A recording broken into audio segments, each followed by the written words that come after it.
All right, you're welcome back from that short break. Joining me this morning to take a look at some of these interesting sporting stories that we have for you is Miracle Nyekazi. He joins me via the Zoom line this morning. Miracle, good morning and welcome to Sport Talk. Yeah, good morning, Port Harcourt, Michael. It's always nice to be here to talk sports.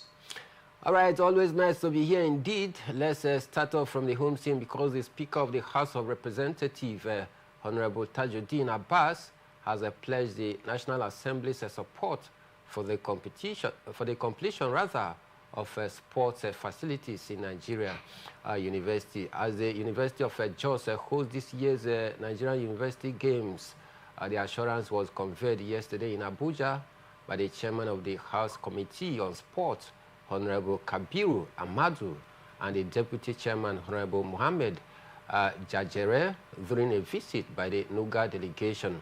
Honorable Amadu said the National Assembly would work with relevant government agencies to upgrade university sports infrastructures to international standard. I added that the committee plans to ensure every Nigerian university has a functional sports complex or mini stadium by 2026. He noted that improved facilities would boost campus life and help young athletes develop their careers. The 27th Nuga Games is on at the University of Jos from November 6th to 16th, 2025, with 91 universities participating in the competition. Miracle, the House of Representatives throwing their weight in support for sport development across our different universities. Should we take this statement to the bank, or you think it's yet another political statement as often made by our politicians? Yeah, for me, I think on this one, I have to agree with you, Michael. I think a lot have been said in the past on how facilities are going to be built, on how sporting infrastructure are going to be, let's say, developed and renovated, but we've not seen a lot since then. For me, I think it's not just about coming and making pledges and just making statements that this is going to happen and that will happen. But I think you have to put this in place to make sure that you carry out whatever you've spoken or you've told the general public. We all know our sporting facilities in this country is nothing to write home about, especially our stadiums right here. Even big sporting teams like the Nigerian Super League, we don't work at the national team stadium where they actually play their own football, even for the Gospel and Stadium. So for me, I think him coming out to make pledges is just a minor say that anybody can come out and make. But I think they need to start putting things in place, show the work, start showing working, and not just coming out to make pledges. So I think I'll have to agree on you take this one. So you think it's a statement of a political rodomontade? Yeah, definitely. We all know how these our politicians work. They go out there, make pledges just to gain the support and backing from the fans. And over the years, our sport have been going down the drain. We've not really seen much from our sport, especially when they come to the building of facilities, building of infrastructures for our athletes, which has actually hampered some of our athletes' careers. We don't longer bring out home-based or youthful athletes from Nigeria. You see athletes switching allegiance to other countries because of our lack of facilities. So for me, I think that this is just a political statement to help boost this political status. All right, we hope that this is not the case, that this is just a political, mere political statement meant to woo and curry the favor of Nigerians, because election is just by the corner. Somebody just said a few hours ago that this is what our politicians do when election is very close. But then I hope the Honorable, talking about the Speaker of the House of Assembly, Honorable Tajuddin, will go beyond just pledges to ensure that we get the work done by helping universities have good sporting infrastructures, because with that, I think we can see more sport men and women being churned out from our different universities. Away from that, Team Nigeria delivered yet another outstanding performance at the 6th Islamic Solidarity Games in Riyadh, ranking among the top 6 countries on the medals table, thanks largely to a dominant showing in the weightlifting. By the end of day 9. Nigeria lifters had won 14 medals, 6 gold, 5 silver, and 3 bronze, making the sport the country's strongest event. Rafiatou Lawal, dubbed the Queen of Gold, swept all 3 gold medals in the women's 58 kg category, setting a tune for the team. Additional standard performances came from Sarah Matthew, who won 1 gold, 2 silver, Didion Mofia, who won 1 gold, 1 silver, 1 bronze, Ismaiyat Yusuf, 1 gold, and Ruth Ayodele, 1 silver, 2 bronze. Nigeria also earned a silver medal in the boxing through Zainab Adeshina in the women's 51 kg category. With weightlifting concluded, Nigeria now looks to athletics, para-athletics, para-powerlifting, wrestling, and taekwondo for more medals opportunity ahead of the closing ceremony, which will take place in November 21st, 2025. So, Miracle, Team Nigeria are doing impressively well at the Islamic game. They are among the top 6 teams presently out of 57 countries that is taking part in this year's edition. Impressive outing so far for Team Nigeria.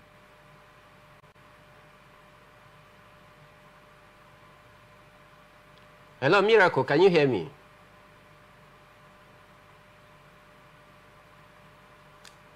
Miracle. All right. I was talking about Team Nigeria's impressive display so far, the ongoing Islamic game. What do you make of their performance so far?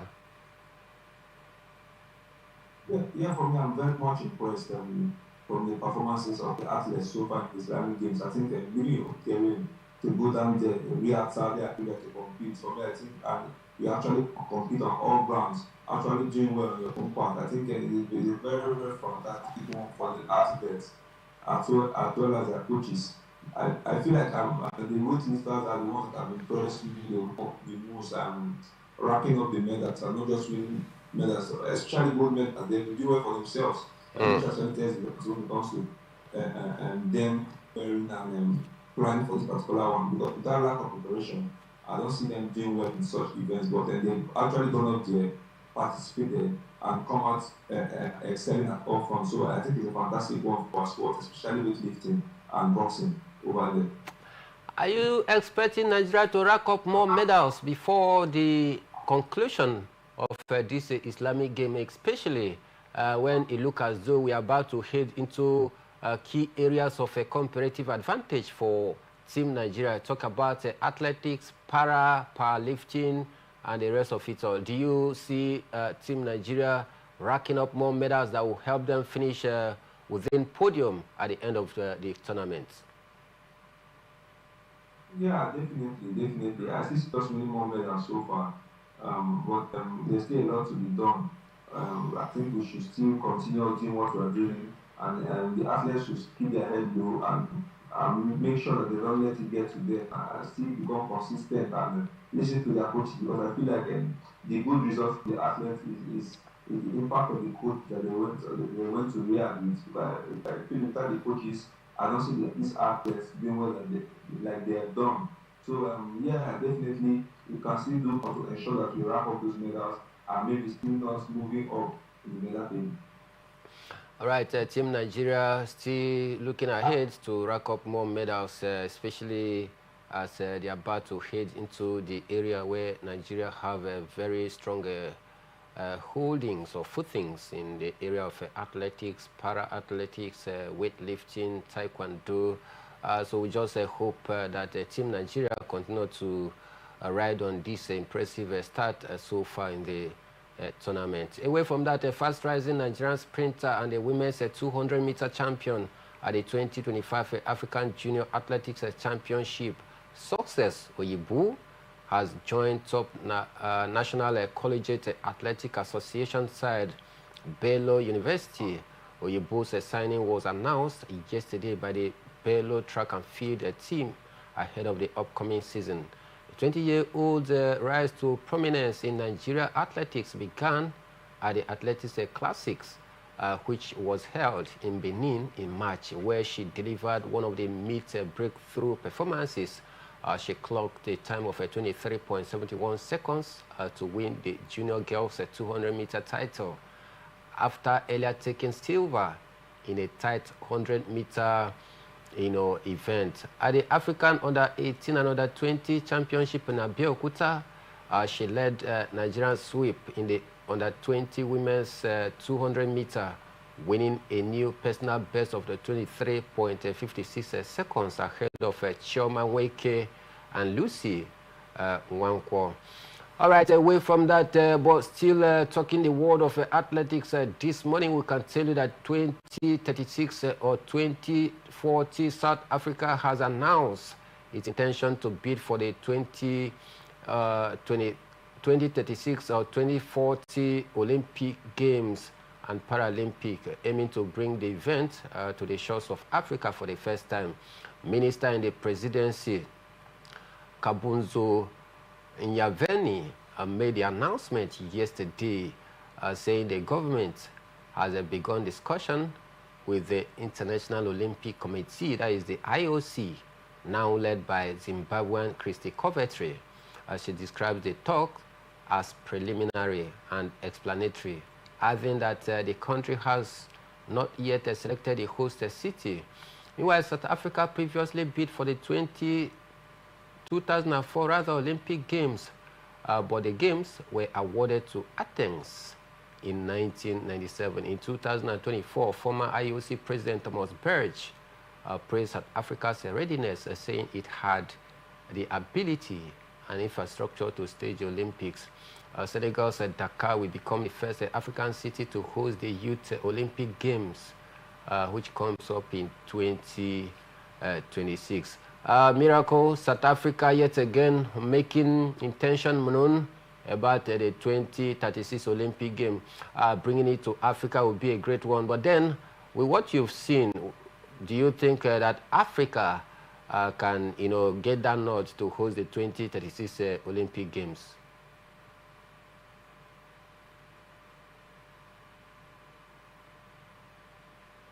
Miracle, can you hear me? Yeah. Michael, I feel like, South Africa have done the right thing in making sure that they bid for 2036 or 2040 Olympic Games. It actually shows intent in growing sports over there in the country. We know that South Africa in the past have hosted big and heavy competition like the FIFA World Cup done in 2010, and it was actually a fantastic and one of the best World Cups in history. So yes, I feel like they have done the right thing. They have the infrastructure to back it up. They have everything, the facilities, in making sure that they can host events like this. And we actually know what big competition and sporting events like this actually brings to the country. It actually brings a lot of development, a lot of nurturing of youthful talents, and there are a lot. Yeah, for me, I think if they can actually see this one through, it will be a fantastic for African sports and development over there. All right, it's going to be a good one for, South Africa and, of course, Africa at large to host the Olympic game for the first time as they are making their intention known. Away from that, British Nigerian heavyweight rising star Moise Twema has officially secured the WBA world title shot in 2026 after the association confirmed his status as mandatory challenger. He will face the winner of the December 12th fight between Kubrat Pulev, who holds the WBA regular champion, and Murat Gassiv or Pulev in the event of a draw. The WBA also approved Twema to take an optional fight against Jermaine Franklin on January 24 to 2026 in Manchester. Negotiation for the fight will run from January 25th to February 9th, 2026. All right, we'll see how this one will pan out, but we can tell you that Moise Twema has been very fantastic, and his continuous rise to the big stage of world boxing is evidently clear, and that is why his name keep coming every now and then. Let's head straight to the world of tennis, because big things also happening in the world of tennis. As I can tell you that Carlos Alcaraz said securing the year-end world #1 ranking means everything to him after he reached the knockout stage of the ATP finals with 3 straight wins. Alcaraz was already assured of semi-final place after Alex de Minaur beat Taylor Fritz earlier yesterday, but he would not be denied in his bid to edge rival Jannik Sinner in the race to be crowned the top-ranking men's player of the 2025. A 22-year-old Spaniard let out a huge roar as he achieved the 5th by beating Italian 9th seed Lorenzo Musetti 6-4, 6-1, also ensuring he recorded 70 wins in a season for the first time in his career. Miracle Carlos Alcaraz continuous rise. It's no longer something we say that this is just a one-off. It's been a battle of a back and forth between the young Spaniard Carlos Alcaraz and Jannik Sinner, for who maintained the #1 spot before the season comes to an end. Jannik Sinner is 250 points away from Carlos Alcaraz to maintain the #1 spot before the year comes to an end. But with what you are seeing of Carlos Alcaraz, do you see him toppling Jannik Sinner before the end of the season? Yeah, I think Carlos Alcaraz over the last couple of months has shown consistency in how he plays and the rest. I think the ATP has been where he's actually found his dominance over the last couple of weeks. We've seen him dominate the game. Even in the last Grand Slam, he was also dominant in how he played. I think if he continues, he's already the world #1, and he can rack up those points and actually makes him increase his pointers. So for me, I think he only has himself to blame if he doesn't see this one through. But with the kind of form we've seen over the last couple of months, I think definitely Carlos Alcaraz will be leading this one. All right, Carlos Alcaraz beat to edge past Jannik Sinner as the world #1 before the season comes to an end continues, and we see who, of course, make this one happen as the season gradually draws to end. But I can tell you, it's been a stiff and a competitive dugout fight, per se, between the Italian, talking about Jannik Sinner, and the Spaniard Carlos Alcaraz. These are the 2 best players presently, as we speak, in the ATP, going jugular against each other to see who reigns supreme as the world #1 before the season comes to an end. All right, we'll keep our fingers crossed, but I'm enjoying the battle already between these 2 young and exciting talents. At this point, let me take a quick break. When I'm back, we talk everything that you need to know about football. The Super Eagles yesterday, they roared against Gabon. And of course, DR Congo also did the unthinkable. When I'm back, I'll take you through all of this. Don't go anywhere.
All right, you're welcome back from that short break. Let's dive straight to the world of football this morning because Enugu Rangers claimed 3 points against Remo Stars in their Nigerian Premier Football League encounter yesterday.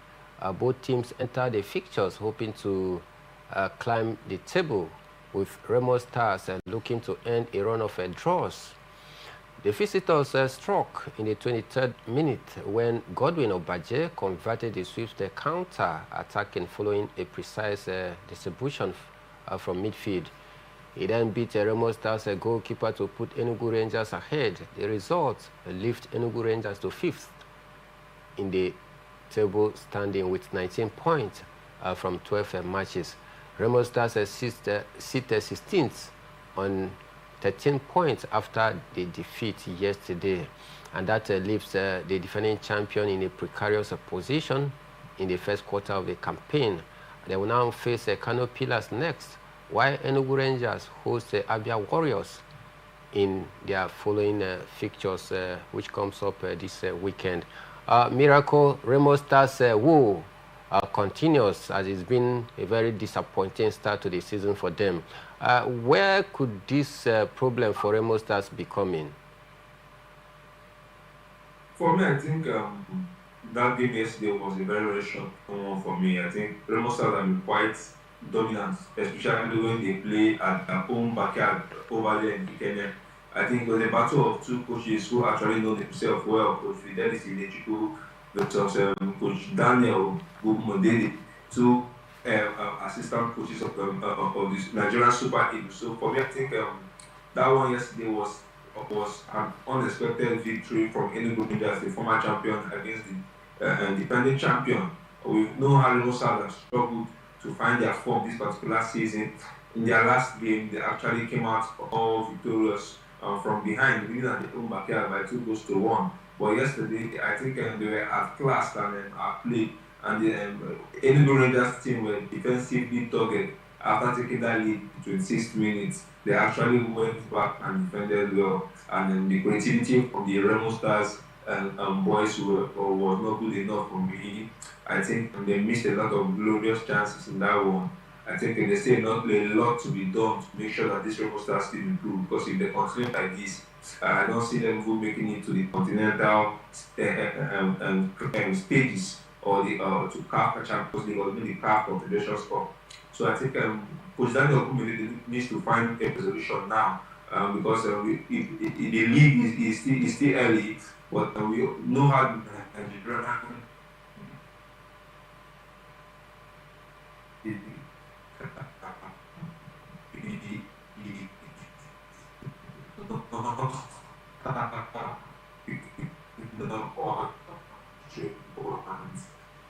it might actually be very, very difficult for you by the time the league gets to the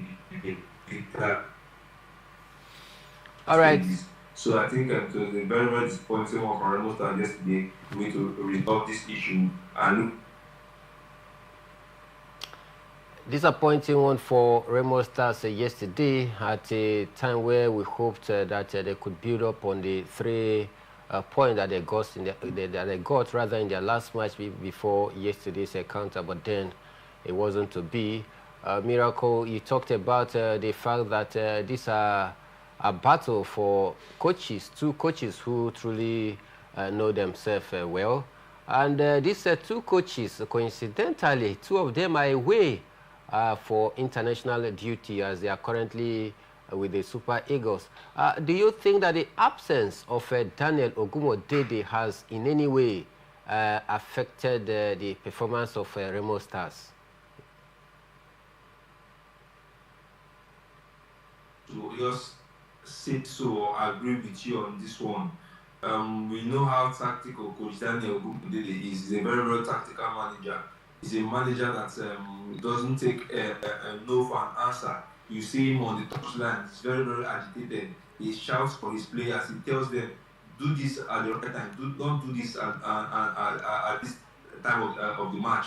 You see him calling his boys, speaking to them, encouraging them, standing at the touchline, encouraging his boys to play. And I feel like the lack of that yesterday, the lack of him being at that pitch yesterday, I think the momentum from Remo Stars players was not there. The momentum from the Remo Stars players was not there at all. That particular one, they were outplayed and class, and they were not defensively strong enough. That's why they actually considered that goal earlier in the match. So I feel like his absence from that particular game was one of the reasons Remo Stars were not able to even come out with a point in that match yesterday. But the counterpart talking about Remo Stars, Fidelis Ilechukwu was not also present as well, because two of them are, away for national duty, like I said. Yes. So many people might want to argue that Fidelis was not present. But let's not forget that Remo Stars are the one struggling here.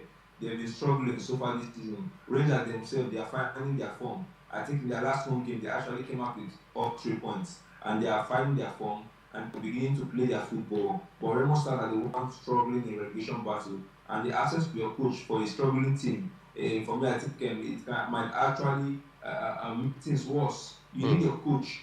Even when you're doing well, you're flying, you need your coach to be there, to be present. Talk more of a struggling team. So I feel like his absence yesterday was one of the reasons Remo Stars were not even able to come up with at least a point from that game yesterday.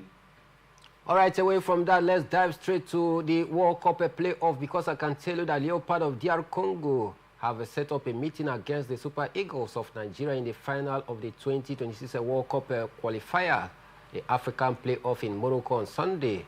DR Congo beat Cameroon 1-0 in the second semi-final at the Stade El Barid in Rabat, Morocco, thanks to a late winner by Captain Charles Mbemba. Cameroon hold the African record for the most appearances at the World Cup with 8 overall. What will be missing from the expanded 48-team tournament next year. Earlier, the Super Eagles of Nigeria beat Gabon 4-1 after extra time at the Mola Hassan Stadium in Rabat, Morocco, to advance into the final. Akko Adams had put the Super Eagles 1-0 up in the 78th minute of regular time, but they were pegged back with just a minute left on the clock through Mario Lemina's deflected shot. Meanwhile, Chidera Ejuke restored the lead in extra time with his first goal for the Nigerian side before Victor James Osimhen scored a brace to send the Eagles into Sunday's final. Coach Eric Chell, in his reaction, said they didn't expect extra time in that encounter, but they had to brace up for the occasion to do the needful. Miracle, first off, it was such an intense encounter, especially when the Super Eagles were pegged back in the dying minute of that game. What was running through your mind when Gabon scored that late equalizer?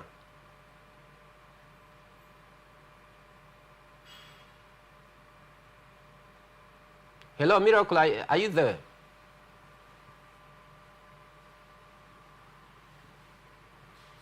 Miracle, can you hear me?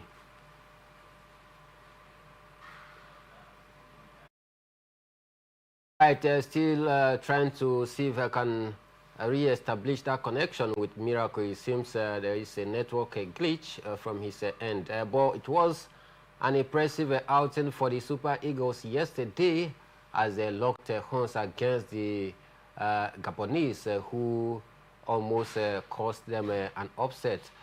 In the first half of that game, it was absolute control from the Super Eagles as they knocked the ball around beautifully, but then couldn't find the breakthrough in the first half as the game ended in zeros after the first 45 minutes. But second half came calling, and the Gabonese seems to be knocking on the doors of the Super Eagles, but finally Super Eagles were able to maintain their steez and composure to score that goal from Akko Adams, who capitalized on the defensive errors of the Gabonese by slotting the ball behind the net. But then, as the game went on in the dying minutes of the 90 minutes, the Gabonese had to draw parity, courtesy of that deflected shot from a former Juventus man, talking about Mario Lemina, making it 1-1. And the final 90 minutes ended in 1-1. They had to go to,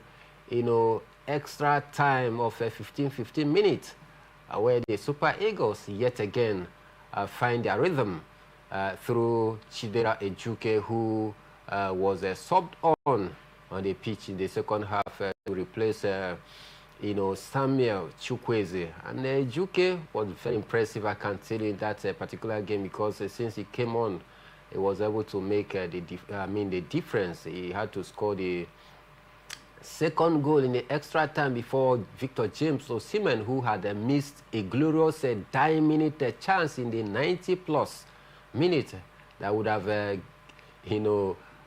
given the Super Eagles the win at normal, duration time. But then he had to make amend by correcting that mistakes with a brace yesterday.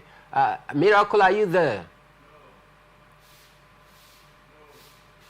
All right, try to see. Meanwhile, I can also tell you that the DR Congo, prior to their game against the Indomitable Lions of Cameroon, were promised the sum of $1 million each for all the players if they can get past Cameroon. And that is what they just did yesterday with their captain, Charles Mbemba, scoring the only goal that helped them to defeat Cameroon 1-0. So DR Congo will now wait, to lock horns against the Super Eagles on Sunday. It promises to be a massive showdown. The Super Eagles, they are pepping up for that big counter.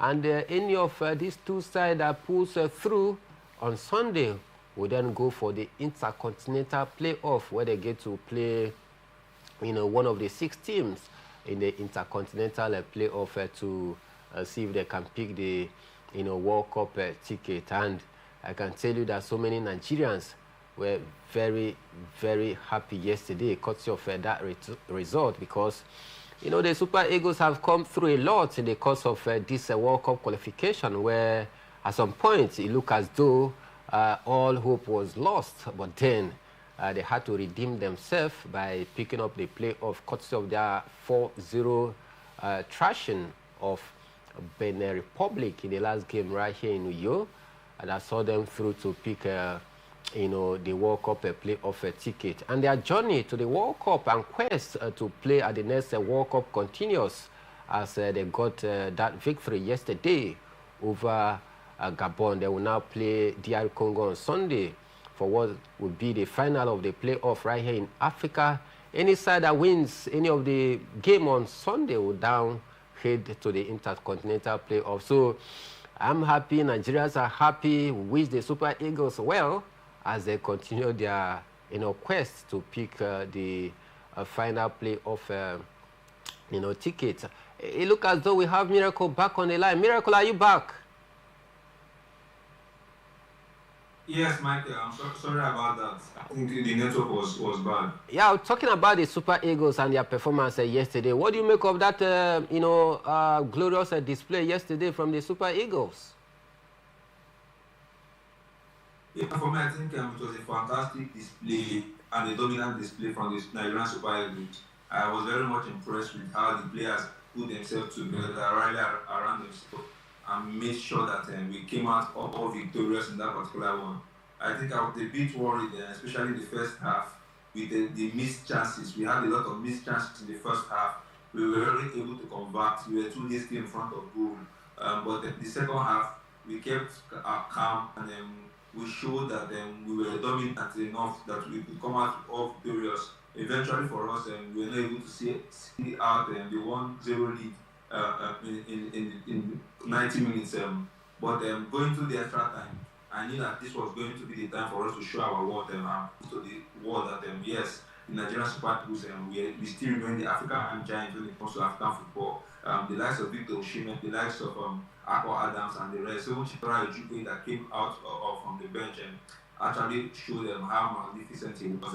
For me, I think I will give all kudos to the coach for his team selection, especially his first substitutions. I think it was fantastic yesterday. The Super Eagles will now lock horns against DR Congo come Sunday. How do you see that game? 。